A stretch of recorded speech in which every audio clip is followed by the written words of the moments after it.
the end of human Alexa and the beginning of AI Alexa. So it's kind of that little through line that we have going on. We film their music videos sometimes, so it's very interesting. He's just become a really good friend since then. He's really cool, really humble, really hardworking. Honestly, it was a joy to work with him for the music video. I was very excited when we all kind of came to this cohesive decision. Who was Alexa before she became an AI? So if you watch the first concept teaser, I believe, that we released, and if you pay attention to the end of the music video,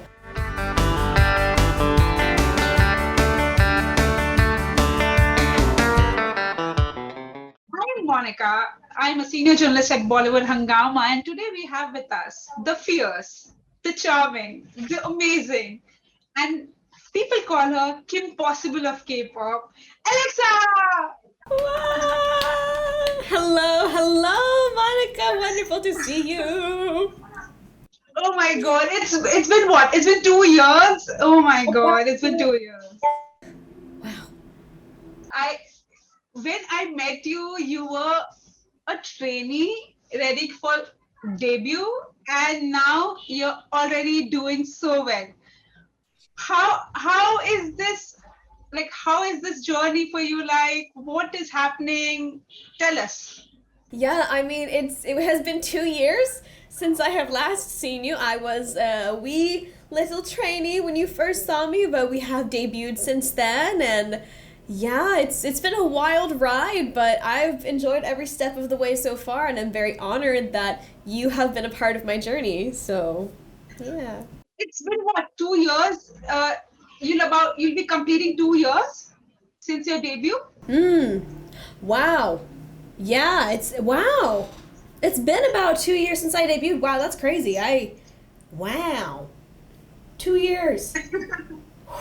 That's wild. Tell us something, like, how are you feeling, in the sense, like, things have completely changed. A lot of shows that you're doing are virtual right now. What's been like for you?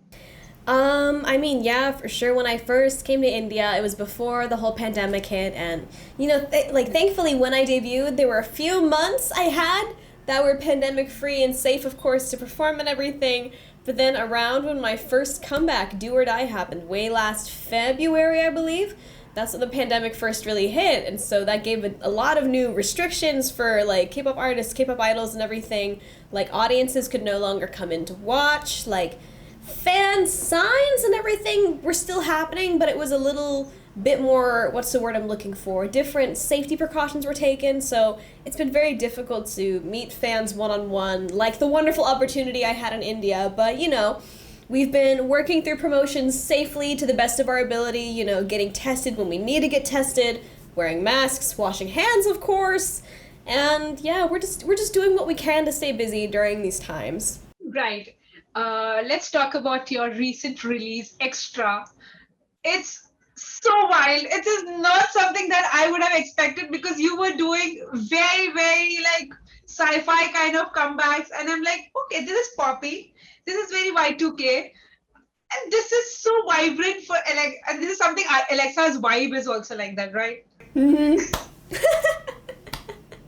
What is this song about, Xtra, and how did you plan this comeback with one Xtra and Obsession? Well, let's see. So for starters, whenever we were figuring out what to do for this next comeback, we were like, okay, let's give the fans something they've never seen, never expected. And so we figured, what's like the perfect flip side from like the dark cyberpunk aesthetics that we've been doing, and of course the perfect 180 to that would be colorful, bright, funky, bouncy.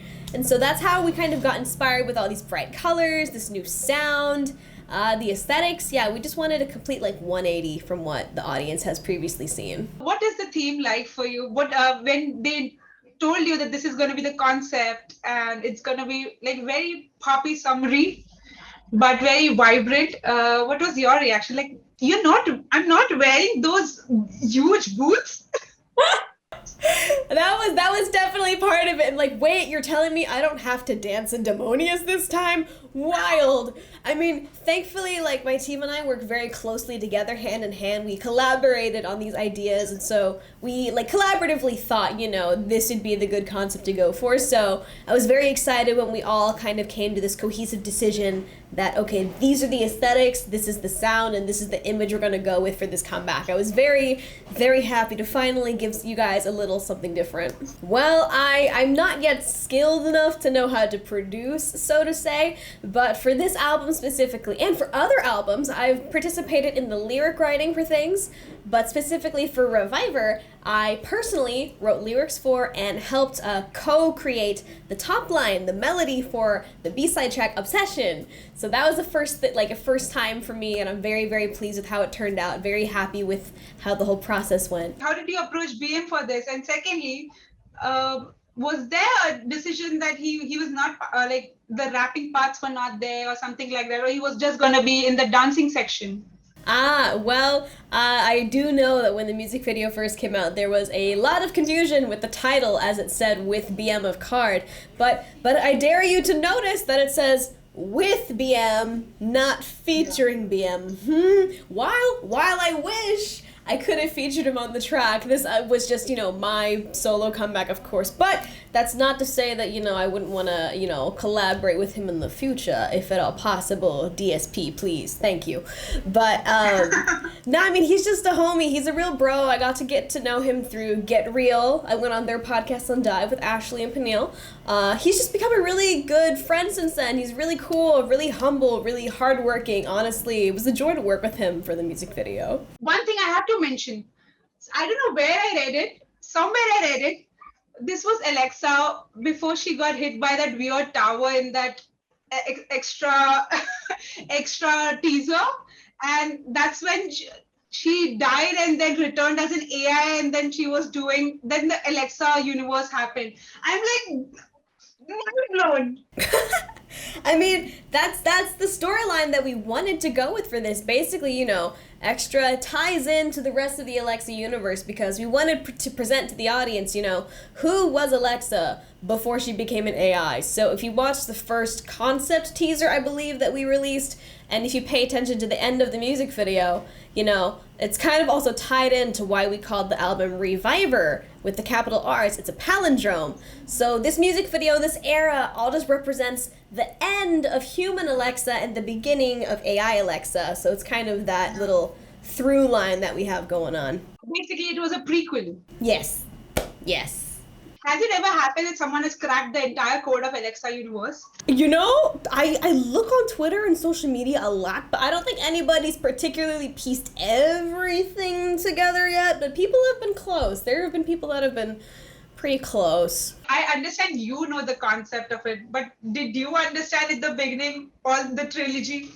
No, I did not understand it. Not gonna lie, I still don't understand certain things, but it's all a learning process. What has it been like performing in the last 1 year? I mean, yeah, exactly. Kind of like how we first touched base on this in the beginning, but there's no longer audiences at music shows here in Korea. Fan signs in person are basically impossible. We do fan calls, thank goodness, like through like phones and everything. But not having a direct actual audience in front of you while performing, I mean, it's not necessarily a bad thing, so to say, but it's an unfortunate thing, because for someone like me, an extrovert who gets my energy from people, I love having people in front of me when I perform. So for me, it's very sad and it's unfortunate that I can't have a live audience when I do my stages, but thank God that we have the internet and we have phones, like ways to do online concerts and, fan calls and everything. So I'm grateful for what's being done right now during these times, but I do hope that things, dissipate and that we can actually do in-person events again soon. Has this last 1 year been a little different in the sense, like, have you reflected on yourself, like how you want to pursue your music, maybe how you want to move ahead in life in general as in your career? I mean, yeah, I definitely say there was a lot for me to reflect on this past year, like in my career when it came to like, how much can I improve? How much have I improved? What specifically can I work on to better myself as an artist, as a writer, as a potential composer, producer in the future? There's been a lot to ruminate on, honestly, this year. but it's all positive. Whether or not I think I could have done better in something, I use whatever I was lacking at that point to drive me to do better for the future. What's been something that's been comforting for you? Oh, something that's been comforting for me. Let me think. I mean, whether it was during this pandemic or just any time in general, of course, looking at the comments and everything from my fans on social media, it does help me a lot whenever I'm feeling at my lowest. Like, I'll receive very sweet comments or like DMs even, and it's just very heartwarming for me because, at the end of the day, if I can't make myself happy, that's okay. But as long as I can do something for others, that's what I care about. So, yeah. Is it amazing to know that not only you are the first trainee and artist to debut from Zany Bros, they are using their immaculate skills for your music videos. Yes. It's wild, really, because I've got friends in different companies and everything, but at the end of the day, the very I don't know the word in English, but in Korean, shingihae, shingi hanagonin, we film their music videos sometimes, so it's very interesting. Do you get to participate or give ideas during these decisions? Oh, yeah, definitely, for sure. I mean, I'm very fortunate enough that my team and I work, closely together, so whenever we first conceptualize a comeback or when we're choosing what song should be for the comeback or even looking at the choreography and feeling like, okay, maybe this move should be different, it should change to this, I get to be an active part of it, so it's not just the team decides everything. I'm very grateful that I also get my hand in the pot and I get to help figure out how things should be. AleXa, how extra are you in real life? How extra am I in real life? Well, my MBTI is ENFP, so I'm an extrovert. I'm also a Sagittarius, a fire sign. So when you combine those two things, that is chaotic. But I heard that, I don't know where I heard, or maybe I saw your interview somewhere. You said that you're probably shy as well in ways. See, that's the thing. It depends on the environment that I'm in. I can be very shy and borderline antisocial at times, but other times I'm very sociable and I want to make friends with everybody in the room. So it just depends. From Produce Journey to now, how do you reflect your journey in general? Reflect on your journey from the girl who is in school dancing and to now who is an idol in the second year. I was on YouTube earlier and then one of my old dance covers from when I was a trainee popped up, so I took a look at that and I was like, wow, we've gotten better since then, which is a good thing. But no, I mean, looking back on my entire journey from, just living in small town Tulsa, Oklahoma as a K-pop fan, going to concerts whenever I could afford to, and then going to Korea, doing Produce, and then now being nearly 2 years into my debuted career as a K-pop idol, K-pop artist, it's just wow. Every morning I wake up and it's still a very surreal thing for me. It feels like a dream, but it is a dream come true as it is. So I'm very grateful to be doing what I'm doing. You are an artist. While you were a trainee, that was a different experience versus now that you are seeing that firsthand. Okay, let's see. I mean, yeah, definitely within the last few years, K-pop has gotten so much more global than I thought. I feel like as just someone that was a fan, I feel like K-pop started getting more global around 2015, maybe 2015, 2016. And then there was that really big incoming and expansion of the fandom because Bangtansenyoda and BTS 선배님, they got very popular abroad around 2018, 2019, and it just keeps increasing since then. Now with the rise of all these other groups that have promoted in America, I know that Super M's gone to America, Monsta X gone to America, a lot of groups are becoming more well known internationally. And now experiencing these things firsthand as an artist and not just as a fan, as a trainee, it's wild, You're a lot busier than you think you would be. I mean, I feel like fans have a pretty good grasp on, what it would be like to be a K-pop idol, K-pop artist, but it's a lot busier than you think sometimes. Right. Since you go to music shows, obviously, it's obviously a very humbling experience to be in a list of people who performed there before. But there's also a thing that I've also noticed in behind the scenes videos of many artists and yours as well, when you all exchange albums. Oh. uh, I think that's such a pure moment of joy to watch that two artists are doing that.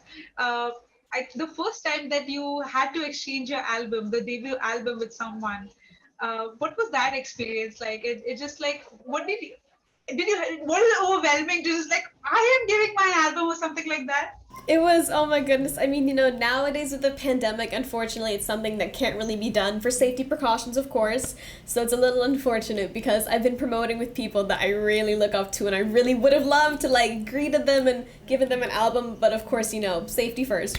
Yeah. But when I first gave an album, I think when I debuted and I first promoted, I distinctly remember giving an album to Day 6, somebody named all the members because they were promoting the same time as me, along with VAV, somebody named, they were also promoting, and I distinctly remember when I went to go greet and give my album to Ace, somebody named, because that was surreal for me. I had been watching them since they were just like making YouTube videos and everything, and seeing their journey, and now looking back at mine, it's like, we did it. We're doing it. I mean, them more than me, clearly, but I mean, we're on the way. We're on the way. But it was just very surreal to meet people I looked up to as role models.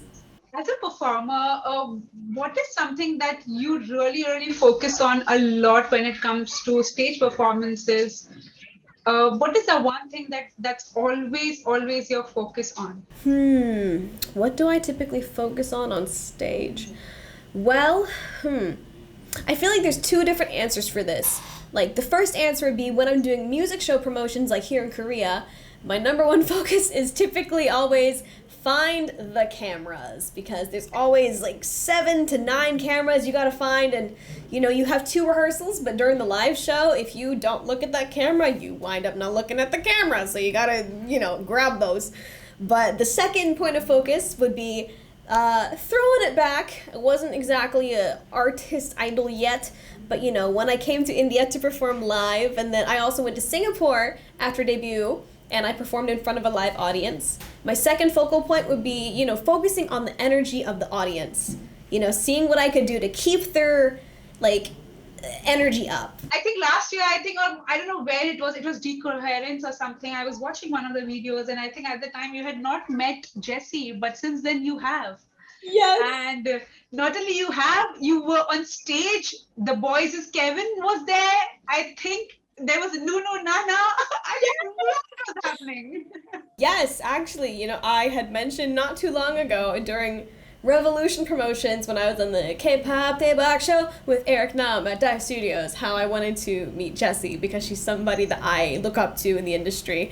And then lo and behold, last month in June, I had the K-pop Superfest hosted by Joy Ruckus Club, yes, and myself and my co-host at the time, the boys, Kevin Sambinim, he and I both had the opportunity to go on stage with Jessie Sambinim and dance Nunanana together on stage, and it was an unforgettable memory that will forever live inside of my brain. Who are you listening to these days, Alexa? And obviously, if at the end, if you could just give a message to your fans in India. Of course. Who am I listening to nowadays? Let me look at my recent ads on my playlist real quick. I can give you a glimpse of that. Hello? Please, Apple Music, Kwango, go away ad, please. I'm trying to speak. Not now, thank you. Okay. So recently, of course, I have the new song for Lil Nas X, Industry Baby, featuring Jack Harlow. A lot of Blink-182. I've got a lot of Nicki Minaj, Megan Thee Stallion, Gwen Stefani, surprisingly enough. If we keep scrolling more, we got Spice. We got a lot of Doja Cat. We got Raja Kumari still in there. She's still one of my faves in there. So amazing. Mm-hmm. Amazing. Do you have any goals set for yourself this year and next year? Honestly, it's just do as much as I can for my fans during these times and whatever it permits, really. And hopefully, see my fans soon, because it's been a long time since I've been to India and I would love to go back. So lovely talking to you. All the very best. Lovely talking to you as well.